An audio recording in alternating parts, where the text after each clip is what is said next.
Right, let's get down to business with the latest lockdown situation. And from tomorrow, people living in areas including London, Essex and York are to live under tougher Tier 2 COVID measures. Now, what that means is different households are banned from mixing indoors. Yeah, so that means more than half of England's population are now living under high or very high alert restrictions.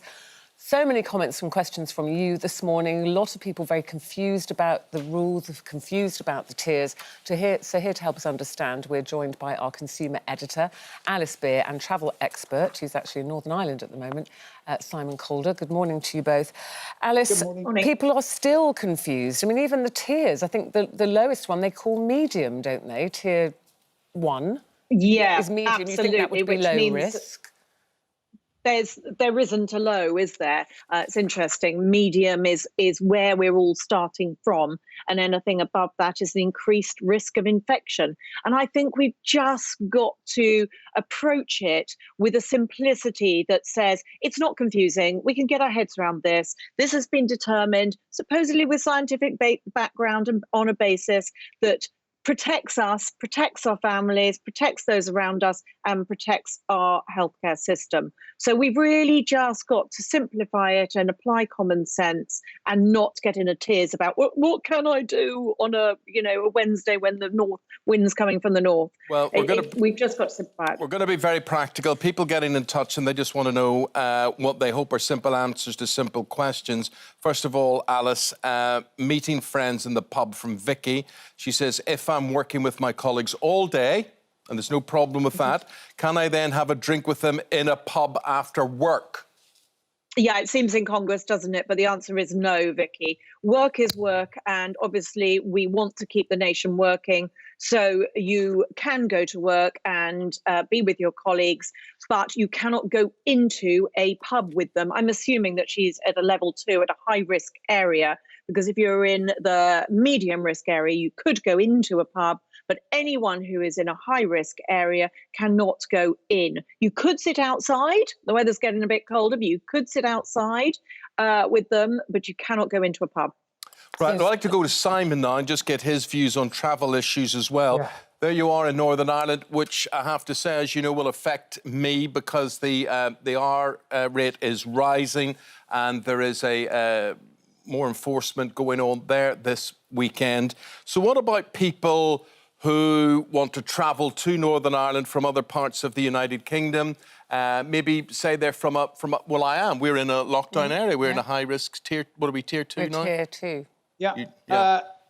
All normal tourism is off. I'm afraid that's the very simple answer. As from 6 p.m. tonight, I'm out of here. I'm kind of technically, I guess, the last tourist in Northern Ireland, because at 6 o'clock, everything stops. The hospitality industry comes to a halt, apart from deliveries and takeaways.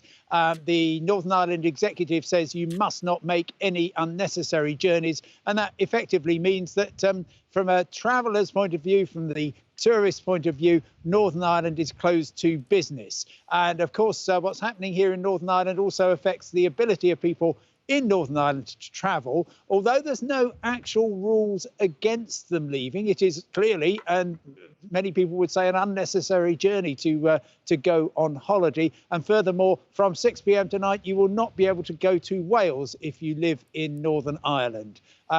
We were obviously trying to make things as simple as possible, but I'm afraid with 3 different tiers in England, effectively 2 in Wales, 2 in Scotland, Northern Ireland is probably the simplest place of all right now. Well, I'm dying to know, before we move on, what are you doing there, incidentally, and where in County Down are you? County Down's a big place.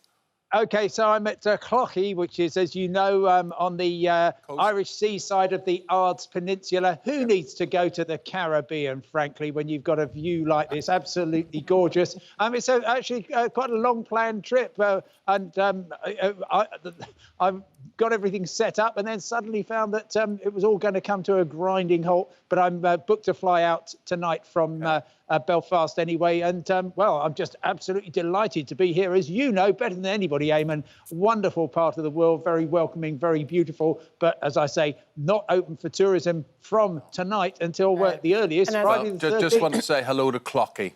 Hello, Clocky. And Clocky says hello back. Thank and, you. I'll tell you what, I was really drinking in the Last Chance Saloon last night, the Crown Liquor Saloon. Great place to have your last evening drink before 4 weeks of lockdown. You didn't happen to meet my friend John, who was there yesterday? John Lenihan. And did you get to meet Mick the barman behind the counter? Well, no, because, of course, you know exactly what that wonderful pub is like. It's effectively just a whole lot of very cosy, kind of COVID-friendly, I guess, nooks. And so you're there with your friends and that's it. But what a wonderful place to say goodbye to the freedom to travel in Northern Ireland. I've got till, a few hours left, so I'm making the most of the Ards Peninsula and Strangford Lough before then. Well, enjoy, and we're glad that you got to go out and get a drink last night. Alice, Jane has got in touch and said, I live on my own in Essex. Can I go out to a restaurant with friends? It's my birthday next week. Oh, happy birthday for next week, Jane. You can go with the one other household that you have elected to be in your bubble. So you cannot pick and choose different households. You pick one, you pick your family, and like the rest of us, you're stuck with them. You cannot chop and change different households. You pick one and that is your bubble. And yes, you can do anything that bubble can do. So you can go to the pub and enjoy a meal on your birthday. But not with four other friends, not four friends from different households, just one. No. But just your household. Does that bubble have to be COVID clear? I mean, how do you know? Will they have to be tested? I mean, you could choose anyone, but we don't know what their medical state is.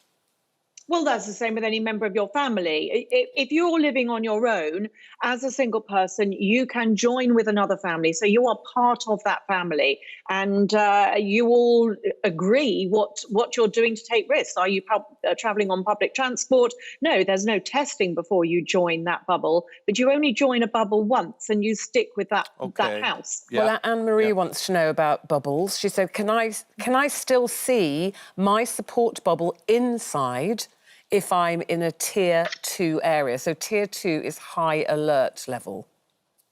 Yes. If you're in that bubble, you're in that bubble. You can see them inside. You cannot see anyone else indoors, but if they're your bubble, you can see them. They're your family. I don't think we need to get too confused about terms like bubble. It's your household, it's your family, but you live apart from them. But the most important thing is that you can't pick and chop and change your household. A lot of people saying, that we're all talking about socialising and our social life. What about work? Julanda says, what do I do if I live in a low-risk area or lower-risk area, but I have to travel into London for work, which, as we know, is on high alert and possibly going into the third tier? Yeah, work and education has to carry on. Obviously, you want to limit the journeys that you do. And if you can work from home, you must. So I'm at home in Wiltshire working and I'm avoiding journeys. London studios are now high risk. So I don't want to ideally travel into a high risk area, but always sort of think that, yes, work and education has to carry on, but you want to limit your exposure. So cut down on public transport if you can, travel by bike, see if you can get a car parking space at work. Don't share a car with anybody because obviously that's not a ventilated space and there's more risk of contamination. But yes, you can travel into a high risk area if you are working or if you are a student going back and forth from university to your home. OK, let's go back to Simon in Clocky in Northern Ireland. And half-term holidays, they're just upon us, and there may be a 2-week lockdown over half-term. What if you have booked to go abroad? What's your advice to people, or what are the problems you are expecting, my friend? OK, so first of all, of course, we had last night the announcement that Italy is now effectively on the no-go list. The Foreign Office advises against all but essential travel to it, and your insurance could well be invalidated if you go. Furthermore, when you come back, you are going to have to quarantine for 2 weeks. People who are there at the moment have until 4 a.m. on Sunday to get back. So an awful lot of people today working out what they are going to do with their holidays. Big tour operators are likely to say you can postpone. Some airlines will say you can get a refund if you were booked to go to Italy and now you can't. And one company, EasyJet Holidays, basically just saying, yep, we promised you refunds and everyone will get one if they're travelling in the next week or two.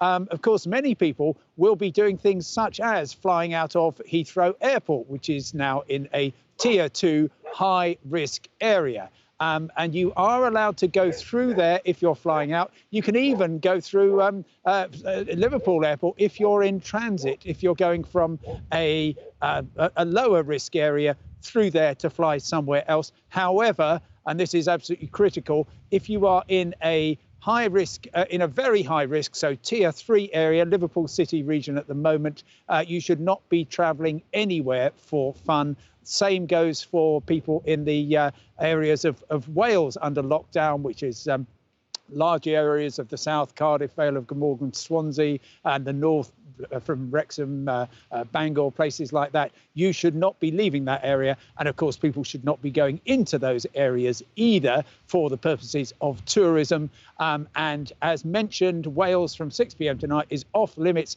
to the majority of the UK population, because they're from Northern Ireland, or they're from the central belt of Scotland, or they're from Tier 2 or Tier 3 locations in England. So I'm afraid it is complicated, but it all depends on where you're living, where you want to go, and the restrictions are tightening up. And if you're in any doubt, then do not travel. And Alice, it changes hour by hour, day by day. Scotland may follow suit, applying what Wales has brought into operation. And the fact that Simon was saying there are so many exceptions. Is this not part and parcel of the problem that people have, that we've got to go to people like you and Simon to explain, because people don't know themselves? It is not simple. No, it's not that simple, but there's so many sources of information. And actually, the government website itself spells it out very clearly. And I was going through it last night, and it seems to play out every single scenario, every single question that you might have. Everybody's situation is very different, but there's lots of click-throughs if you can sit down with some time and a cup of tea on the government website and work out what applies to you. Can I have a workman in my house? Can I move house? Lots of different questions. Go to the government website and they will be answered there. And use your common sense. If your question isn't answered, you can work it out for yourself, I'm sure. Thank you. Thank you, Alice. Thank you both. Stay safe and stay well, both of you. Thank you very much indeed. Thank you.